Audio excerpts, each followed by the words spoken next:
Ahí van viniendo.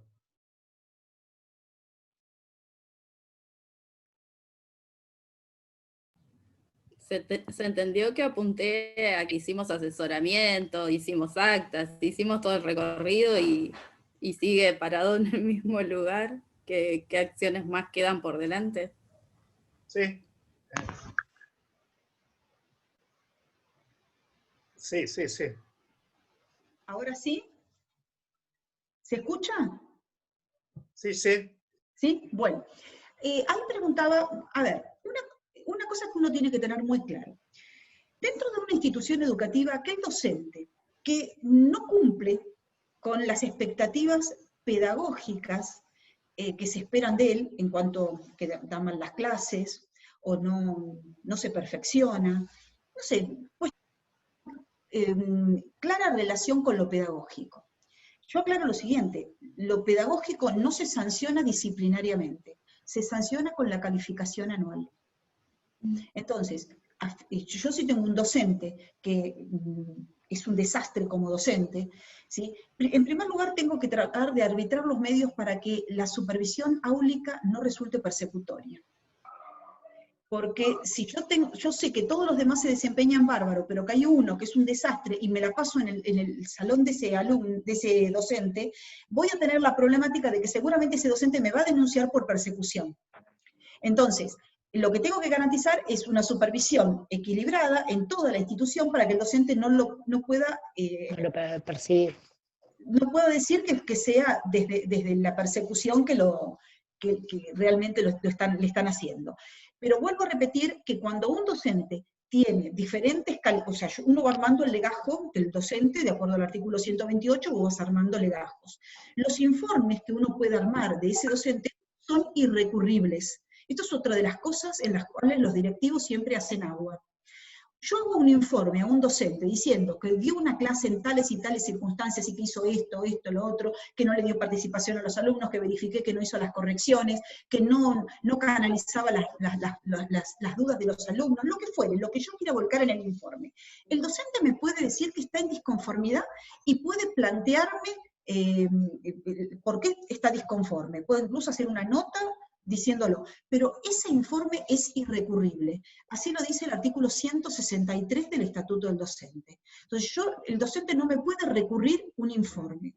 Ahora, yo con todos esos informes, no puedo decir, bueno, junté 5 informes de que es un desastre, llamo a la inspectora y digo, vamos a ponerles una investigación presumarial para ver si lo puedo sacar de la escuela. No, yo puedo juntar, no 5, puedo juntar 50 informes. ¿Sí? Lo que pasa que, cuidado, a cada informe que yo le pongo tal cosa, le tengo que brindar el asesoramiento que corresponde, porque es mi obligación como director asesorar a ese docente. Como inspector también. Como inspector al directivo también. Claro. Entonces, yo tengo la obligación de juntar todos esos elementos y después a fin de año, cuando se produce la calificación anual, voy a ponerle la calificación que corresponde. Si el docente la recurre, la contestaré y será el propio tribunal el que lo determine. Ustedes me dirán, ¿cuántos años se demora esto? Sí, mucho. Sí, mucho. Pero también el propio Estatuto del Docente establece, creo que es el artículo 28, que se pierde la estabilidad por diferentes calificaciones. Voy a verificar si es el 18. Yo tampoco de memoria los sé todos. Ana, el informe no se puede recurrir, pero sí se puede firmar en disconformidad. Se puede firmar en disconformidad y puede presentar el docente, puede presentar un descargo o, digamos, un fundamento de su disconformidad. Pero en cuanto a la estabilidad, esperen que quiero encontrar el artículo. Es abogada, ¿sí?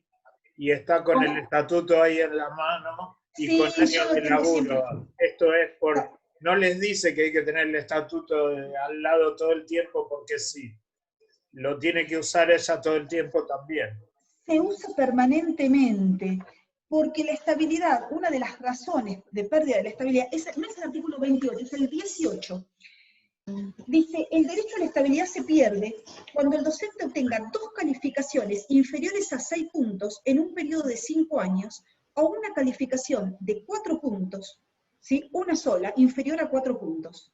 Aunque esas calificaciones alternen en cualquiera de los cargos docentes. Acá se refiere a los docentes titulares. si se trata de docente en cargo jerárquico, para el caso del inspector, que tenga un docente, un directivo en cargo jerárquico, menos de 8 puntos también lo hace cesar en el cargo jerárquico. Eso lo establece el artículo 75, creo que es el 1338. Esperen que les digo exactamente, 75, 1331. Cuando fuere calificado con menos de 8 puntos. Yo soy inspector, califico a un directivo, que es un directivo no titular, provisional o suplente, y lo califico con menos de 8 puntos, va al tribunal, porque justamente la instancia jerárquica es el tribunal. El artículo 129 establece que en instancia de reposición interviene el propio agente calificador, y en instancia jerárquica el tribunal de clasificación. Y el tribunal de clasificación, si convalida la calificación, automáticamente cesa en el cargo, pero la tiene que convalidar previamente el tribunal, si es que el docente presenta recurso. Claro, porque la calificación sí se puede recurrir. Claro, la calificación sí es recurrible. Por eso yo dije, durante todo el año los informes pueden no ser recurridos, en realidad no pueden ser recurridos porque son informes, pero sí puede ser recurrida la calificación anual. Ahí establece todo el procedimiento, está en el artículo 129, en la reglamentación del 129, ¿no? Sí, yo en un lugar de Matanza, de cuyo nombre no me quiero acordar, diría Miguel de Cervantes Saavedra, dejé 11 informes, y todos los informes tenían el asesoramiento pedagógico. En realidad los informes indicaban lo que faltaba de la vez anterior y el asesoramiento pedagógico para cómo continuar. De esos 11 informes nunca hubo ni firma en disconformidad, ni hubo eco, ni reflejo institucional de nada de lo indicado, de nada. Así que...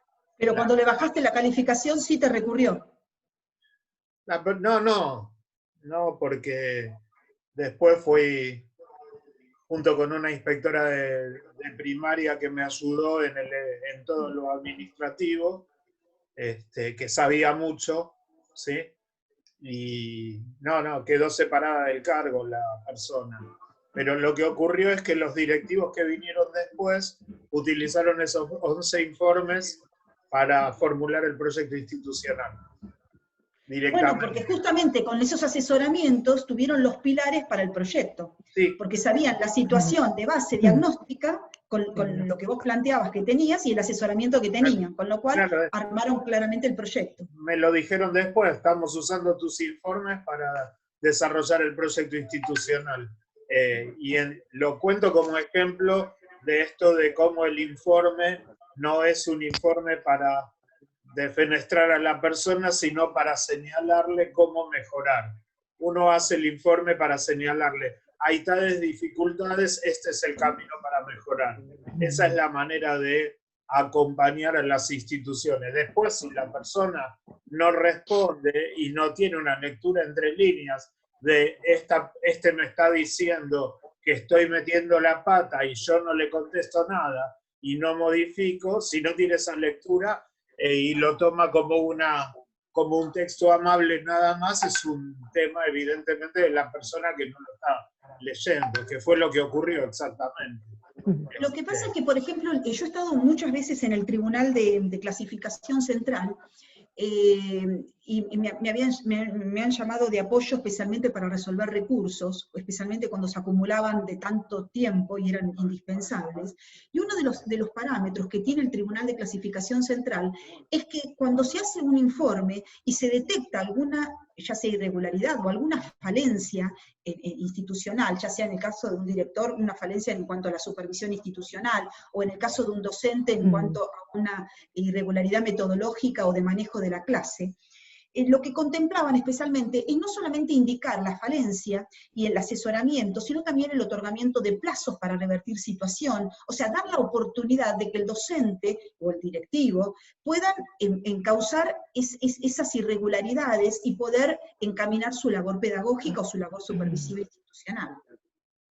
Eso es muy importante, o sea, justamente establecer ante tal situación tal cosa. Y justamente si es indispensable, especialmente el inspector respecto al director, dar plazos para resolver cosas o presentar documentación o lo que fuere. Siempre, siempre. Y al directivo, al docente también. Dar plazos para modificar y avisar cuándo voy a volver. ¿Sí? Por supuesto, por supuesto. Es muy, muy particular todo lo que esté vinculado con digo particular en cuanto a que realmente no cualquiera está en condiciones de ser un director de una institución, no cualquiera tiene la capacidad suficiente como para hacerlo, no siempre el mejor maestro es el mejor director de una institución. Las condiciones de liderazgo que se requieren para hacer una supervisión y una conducción institucional son bastante importantes, y la posibilidad de conformar equipos también es muy importante, que en una institución se vea un equipo de conducción unido y realmente que puedan consensuar y que puedan juntos afrontar todo lo que es la supervisión es muy importante. La mayor debilidad institucional que se da es cuando el director y el vicedirector están peleados, que el turno mañana es una cosa, el turno tarde es otra, porque están divididos de esa manera. Esto es una de las mayores problemáticas que se dan en las instituciones. Esta problemática de la falta de armonía en la conducción hace que justamente empiece a fallar toda la conducción institucional. Y cuando, cuando los docentes detectan esta ruptura, también muchas veces se aprovechan de esa situación. Porque bueno, a río revuelto. ¿Alguna otra pregunta? Voy a agregar algo. Vieron que yo les dije que los informes no son recurribles. Tampoco son recurribles las intimaciones del artículo 30 por incompatibilidad horaria o incompatibilidad funcional. Yo tengo un docente que sale a las 12:30 de Catán y entra a la 1 en Ramos Mejía. Entonces yo sé que ni en avión puede llegar en ese horario. Entonces ese tipo de intimación que hace el superior jerárquico, el que detecta la situación, justamente cuando lo intiman a que opte por uno u otro cargo en función de esta incompatibilidad, esa intimación es irrecurrible. Porque siempre, históricamente, cada vez que se hace una intimación, o bien intimación porque tiene 2 cargos que no puede acumular en función del artículo 28, ¿sí? Entonces, cuando no puede acumular los cargos, se le hace la intimación del 30, y en general vienen con un recurso redactado por el propio gremio, y eso es irrecurrible. Lo que se puede recurrir es que después de la intimación, si no optó por un cargo o el otro, y fue a la Secretaría de Inspección para que determinara el cese, ¿sí? En caso de un provisional o suplente, es la propia Secretaría de Asuntos Docentes la que determina el cese. Entonces, cuando determinan el cese, sí es un acto administrativo recurrible, pero no la intimación a que opte. Eso es importante tener en cuenta porque es un error muy frecuente. Otro de los errores frecuentes es que los directivos bajan la calificación a un docente o un inspector, y ¿por dónde lo eleva? El director se lo lleva al inspector, ¿sí? Y normalmente, como esto ocurre a fin de año, la calificación se la lleva al inspector, y el inspector capaz que lo vio en febrero, el recurso, y eso digamos, no es la vía que corresponde, porque el inspector no interviene, en este caso, cuando se trata de una calificación del director, no interviene el inspector para nada como instancia jerárquica. El jerárquico es el tribunal de clasificación. También hay muchísimas situaciones que se van planteando en materia de calificación cuando hay una recusación por enemistad manifiesta, un docente que está peleado con el director y plantea la recusación al inspector para que el director no lo califique. Entonces es el inspector el que va a decidir quién lo va a calificar, si lo va a calificar el vicedirector o lo va a calificar él mismo, digamos, si se le hace lugar o no a la recusación que hubiera planteado el docente. También puede llegar a ser un propio directivo que esté recusando al inspector y le pida al jefe distrital que lo califique porque tiene un problema con el inspector. También hay que ver. De todas maneras, por solamente plantearlo uno no tiene concedida la recusación. Hay que esperar al dictamen del superior jerárquico. que es el que lo va a decidir. Eso lo establece el 130 del estatuto. Y en ese caso que usted está planteando lo del tribunal, ¿hay tiempo, hay plazos? ¿Cómo se hace? Bueno, cuando vos tenés un recurso, o sea, la calificación docente se notifica, el docente tiene 10 días para recurrir, el directivo tiene 5 días para contestar, después que le contestó, independientemente de que el docente haya pedido el jerárquico en subsidio, procede automáticamente porque no se le haya hecho lugar. O sea, yo no te hago lugar al recurso de reposición, te digo que no, entonces automáticamente procede el jerárquico en subsidio. Entonces notifico al docente que no tiene, que no se le hace lugar al recurso, y elevo a través de la SAD, elevo al Tribunal de Clasificación para que entiendan instancia jerárquica. Hay una cuestión acá que es por una cuestión de economía procesal, se le da al docente cuando se le contesta el recurso, se le dice que no se le hace lugar, y se le dan 2 días de plazo para que amplíe o mejore los fundamentos de su recurso, previo a elevarlo al Tribunal de Clasificación. ¿Por qué se hace esto? Porque si no, si uno le contesta al docente que no y automáticamente lo eleva al tribunal, cuando el tribunal lo recibe, tiene que volver a bajarlo y darle 2 días al docente para que amplíe o mejore los fundamentos de su recurso. Entonces, para evitar esta ida y vuelta, cuando se manda, ya se manda habiéndole otorgado al docente esos 2 días para ampliar o mejorar los fundamentos de su recurso. ¿Queda claro, más o menos? ¿Sí? Bien.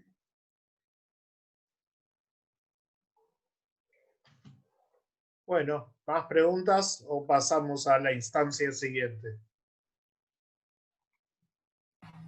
Aplicación de artículo 114H. En el caso de resguardar al docente o a los jóvenes, en el caso secundaria o niños primaria por alguna situación específica. Bien, el artículo 114H1 es un instrumento que muchas veces se lo confunde con el relevo de funciones, y no tiene nada que ver uno con el otro.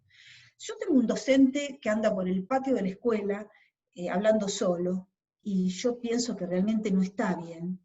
Entonces, o llamo al superior jerárquico, o yo mismo, porque el director tiene facultades para hacerlo, pero siempre, en general, se llama al superior jerárquico para pedirle por si el docente tiene otro servicio educativo también, porque de esa manera se solicita, o sea, se hace una separación del docente, tiene que esperar en su domicilio, o sea, se le da una licencia por artículo 114H1, el docente tiene que quedarse en su domicilio a la espera de la junta médica.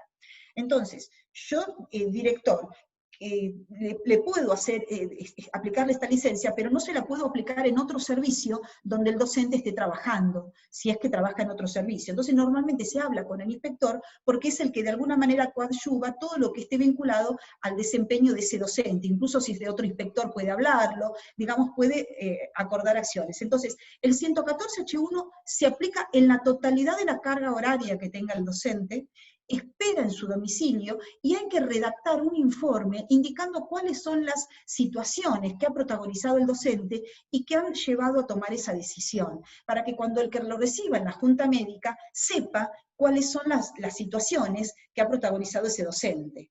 ¿Sí? En general, suele ocurrir que si la situación es muy gruesa y muy evidente, la Junta Médica automáticamente termina con el 114H y le otorga una licencia por un tiempo determinado, con un aconseje de tratamiento psicológico o lo que fuere. Pero también suele ocurrir que si no es algo muy visible, si no es algo que realmente, a veces uno lo ve en la escuela y dice, realmente, si no es muy visible, es muy común que te vuelvan a dar, que te den el alta, le dan la licencia por ese periodo y le dan el alta y el docente vuelve. Entonces, si realmente el comportamiento subsiste y ustedes están medianamente convencidos de que se trata de una patología y que no es una persona que comete irregularidades porque sea malo, sino que las comete porque realmente está enfermo, a veces hay que insistir 2 y hasta 3 veces para lograr que se dé un cambio de funciones.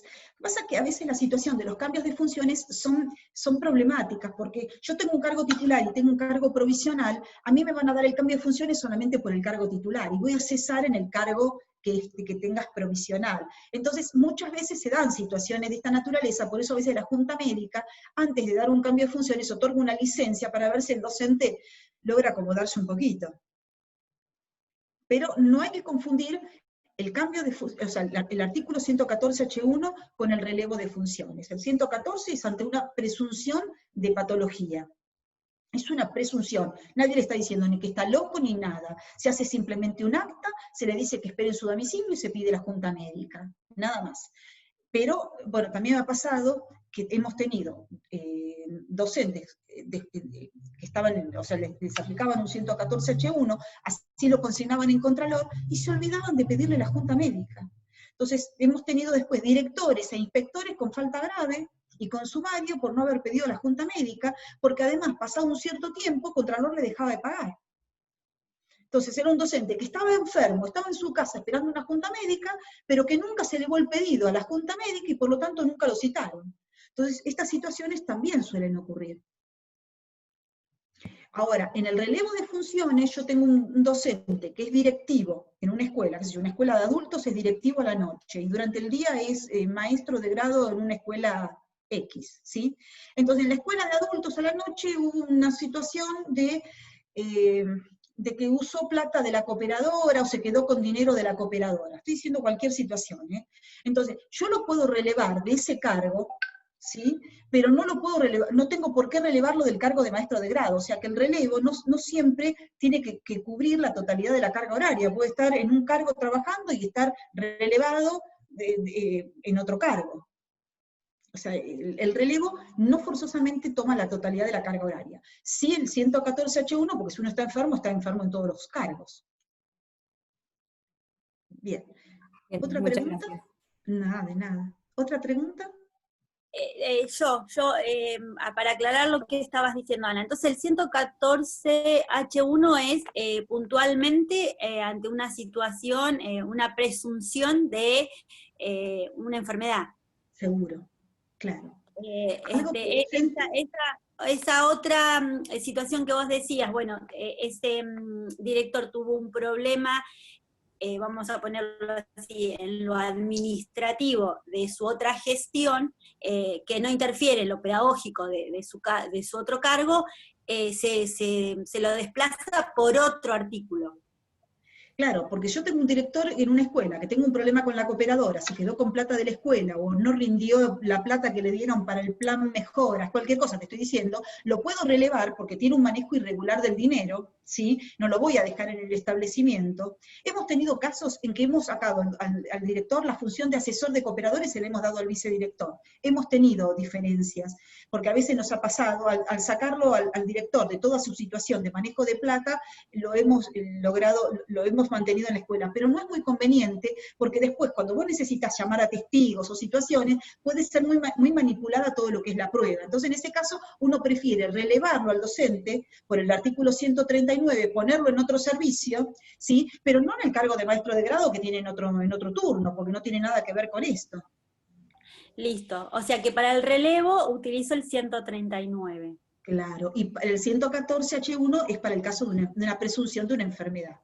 Está bien, porque además está dentro de 114 dentro de las licencias médicas. Claro, dentro de todo queda encuadrado en las licencias médicas. Hemos tenido diferentes casos. Yo me acuerdo históricamente, teníamos unas chicas que estaban relevadas en la SAD, estaban enfermas las dos, y se peleaban por una máquina de escribir en el medio de la escalera, y una tiraba de un lado y la otra del otro, y los que estaban abajo, en el momento que se usaban esas Olivetti 88, que eran re pesadas, los que estaban abajo esquivaban para ver en qué momento, o sea, hay situaciones que realmente son terribles, gente que ha estado psíquicamente mal. El sistema, hay personas, o sea, yo no digo que el sistema educativo enferme, pero hay mucha gente que se ha enfermado en el sistema educativo. Hay gente que no siempre ha podido mantener sus facultades mentales muy bien. Por eso tenemos una jubilación a los 50 años, porque la verdad que no es una de las profesiones que permitan tener todo el eje encauzado durante toda una carrera. No todo. Especialmente que está frente a alumnos siempre. Sí, no, seguro. Situaciones graves que algunas han pasado directamente en las jefaturas, de las cuales no vamos a hablar, pero que fueron graves. Pero te iba por recordar, ¿vos te acordás de una inspectora peticita que era medio japonesa pero cuando estaba, creo que vos recién empezabas como secretaria y yo recién como inspector, año 93, 94?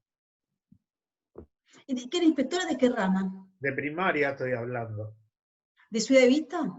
No me acuerdo de dónde era. Yo recién empezaba, pues todavía estaba Juana Costa, la jefa era, ¿Liliana Sibori?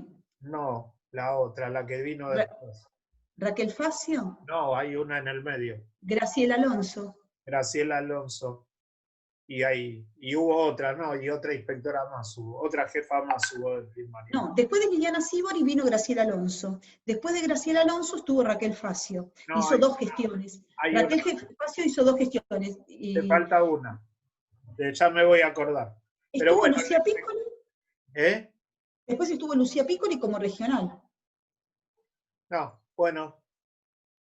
No importa. Mirá que yo estoy desde la creación de la jefatura de primaria. ¿Eh? ¿Qué? Yo estoy desde la creación de la jefatura de primaria. Por eso, de Liliana Sibori pasó Graciela Alonso, después vino Raquel Facio, después vino la jefatura única, que estuvo Lucía Piccoli con Rompato, después volvió de nuevo, estuvo Marisa Calderaro, volvió de nuevo Raquel Facio. Marisa Calderaro. Ah. Me faltaba Marisa Calderaro, pero bueno, no importa.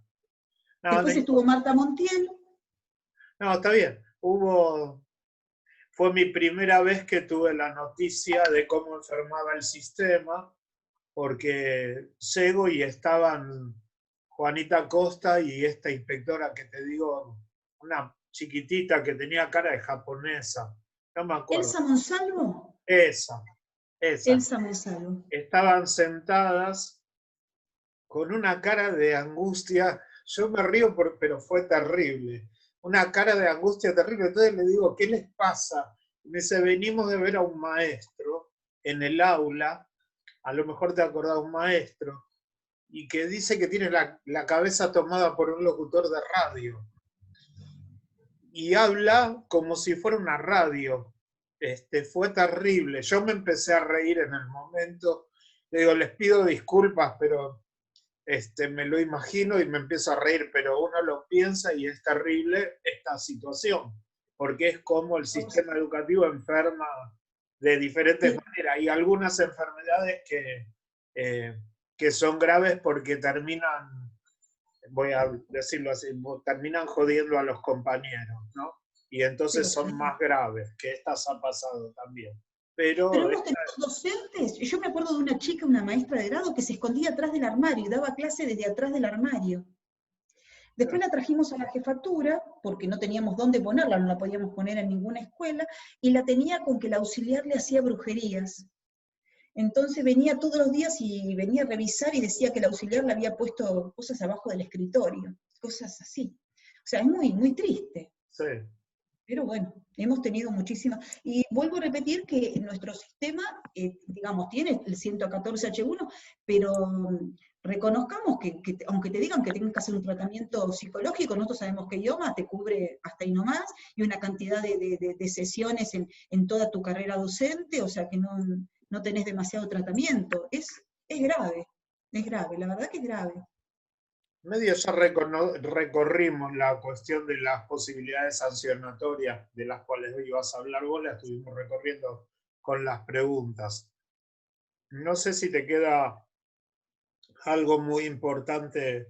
Yo lo que quería aclarar es con respecto a la potestad sancionatoria, que justamente existe la posibilidad de la sanción directa, y que esa sanción directa, previo a aplicarse, requiere darle al docente la oportunidad de hacer su descargo, que no hay que olvidarlo, porque eso está previsto en el artículo 87 de la ley 10.430, hay que darle la posibilidad del descargo, después recién se puede aplicar la sanción y iniciar la vía recursiva.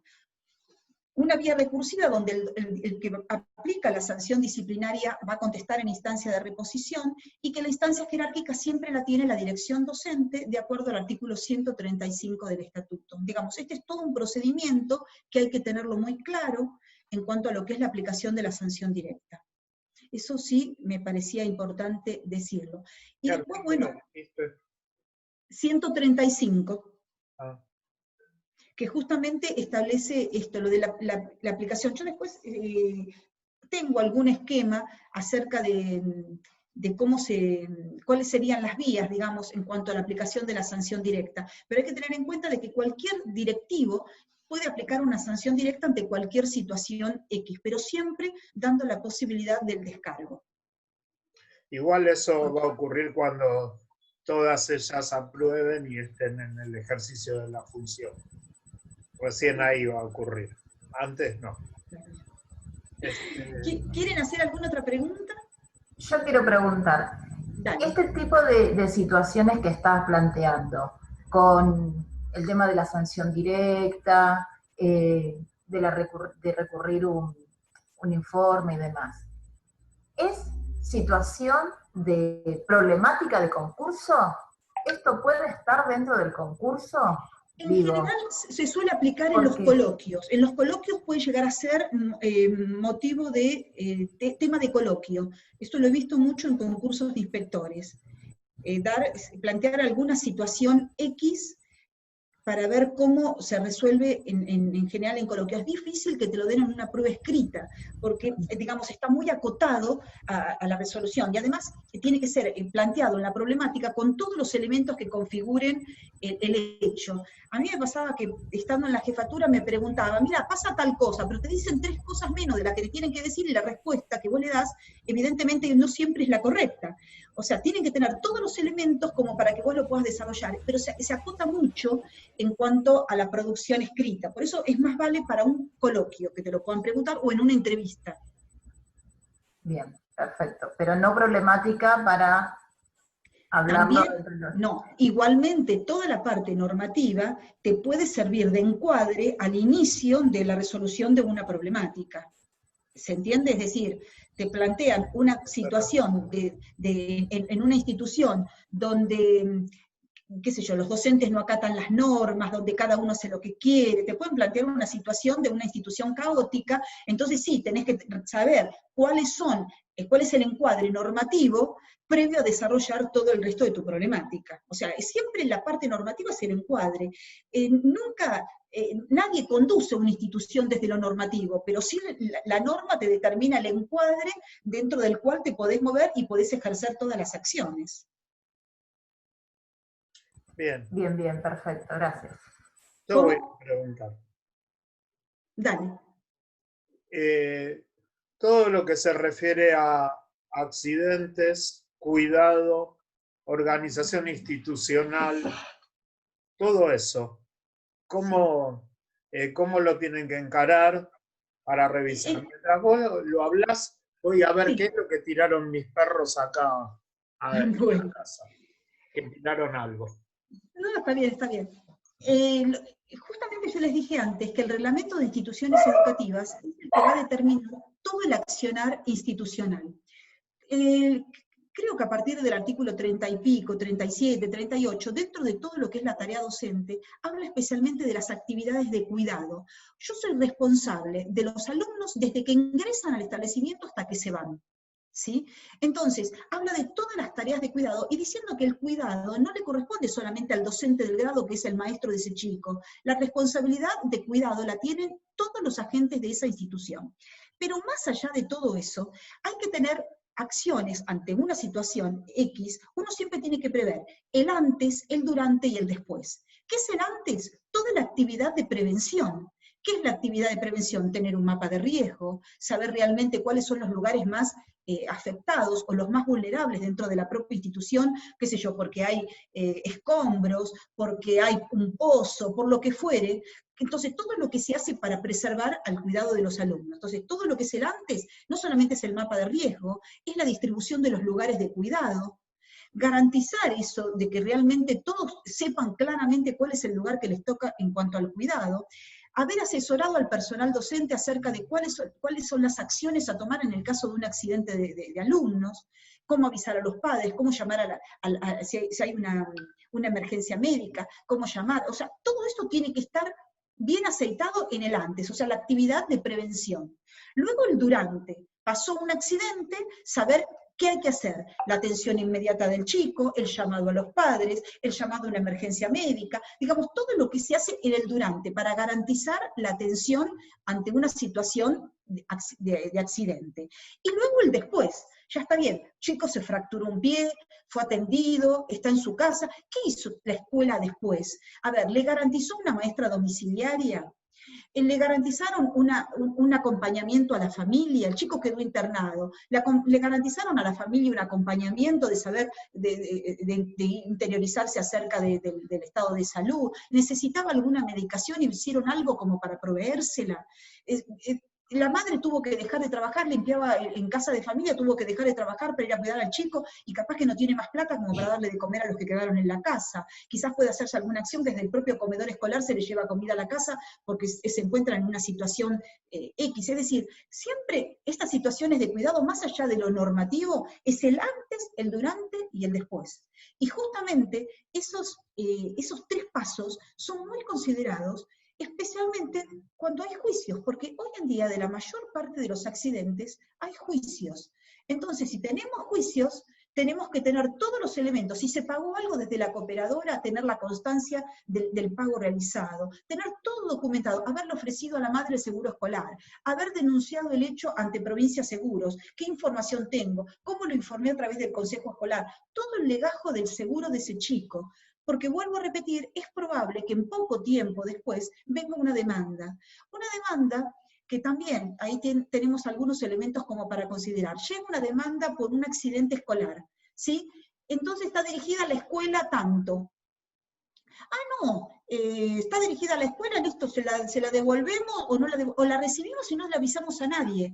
O lo que es peor, los directivos que reciben una demanda que dice está dirigida a la escuela tanto, y está dirigida a la escuela tanto y a la directora tanto, y la mandan a través de la inspección y la mandan a La Plata. Cuando llega a La Plata, dicen, bueno, sí, nosotros contestamos por la escuela, pero no por el docente.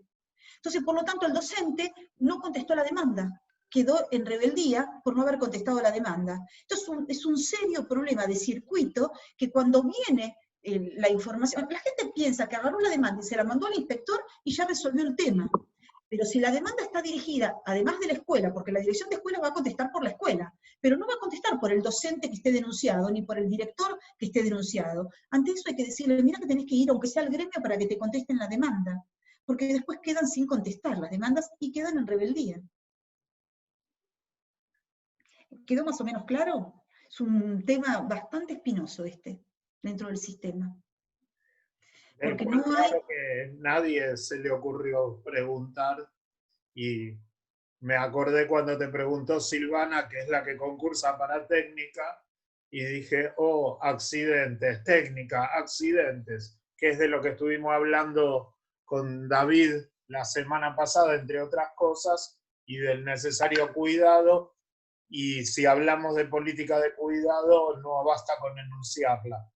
Y no basta con hacer el mapa de riesgo y que cada uno esté en su lugar, ¿no? Hay una serie de procedimientos. Justamente eso es lo que yo les venía diciendo, al mapa de riesgo, el asesoramiento al personal docente de la normativa que corresponde aplicar, qué hacer si ocurre el accidente, todo lo que se debe hacer en el durante y todo lo que se debe hacer después de acompañamiento. Se nos corta, y yo tengo... ¿Ahora se corta? Yo tengo 10 minutos más.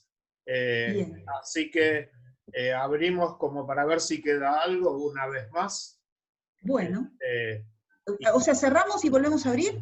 Sí, una vez más, pero 10 minutos. Bien, yo te escucho bien. ¿Los demás se escuchan? Sí. ¿Se corta? No, no. ¿Se escucha bien? Bueno. Entramos una vez más 10 minutos. Bien, perfecto.